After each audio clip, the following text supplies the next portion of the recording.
गावातले समधे पोट्टे जाती कॉलेज आले, गावातले समधे पोट्टे जाती कॉलेज आले, उद्यापासून तू बी जाना बिलीवाले.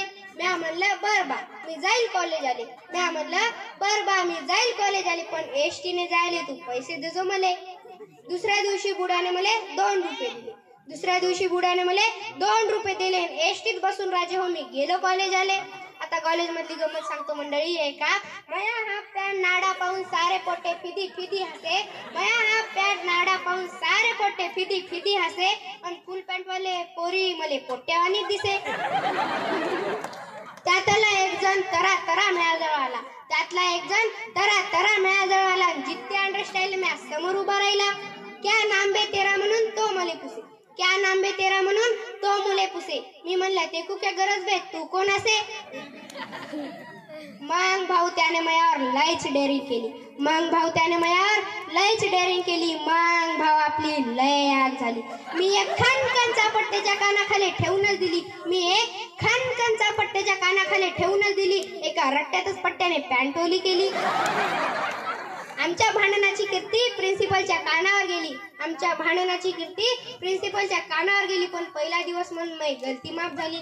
आता वर्गातली गोष्ट सांगतो मंडळी. एका इतिहासाचा मास्तर मला विचारे देश स्वतंत्र झाला केव्हा. इतिहासाचा मास्तर मला विचारे देश स्वतंत्र झाला केव्हा. मी म्हणलं मले काय माहित, मी तर झोपून होतो तेव्हा. मुहा उत्तरेकून सारे पोट्टे फिदी फिदी हसे. मुहा उत्तरेकून सारे पोट्टे फिदी फिदी हसे. पण मास्तरचा चेहरा मला रागीट बोकड्यावानी दिसे.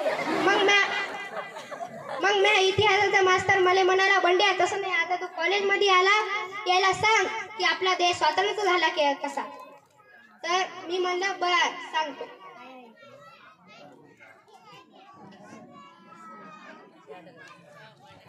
आपला देश स्वतंत्र व्हायच्या आधी आपला भारत देश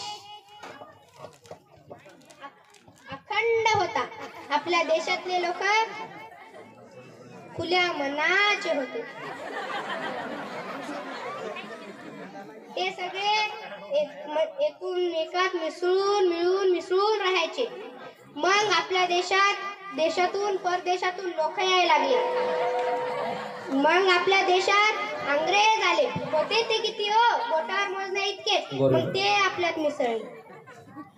मग आपले पोरं कमी नव्हते, ते व्यापारी म्हणून आले. आपल्यावर राज कसं करायले म्हणून आपले पोरं त्यांच्या विरोध उभी राहिले. मग सुरू झाली चळवळ चळवळ चळवळ. ते आपल्यावर टोळून पडायचे, मग आपण त्याच्यावर टोळून पडायचं. मग अजून सुरू व्हायची चळवळ चळवळ चळवळ.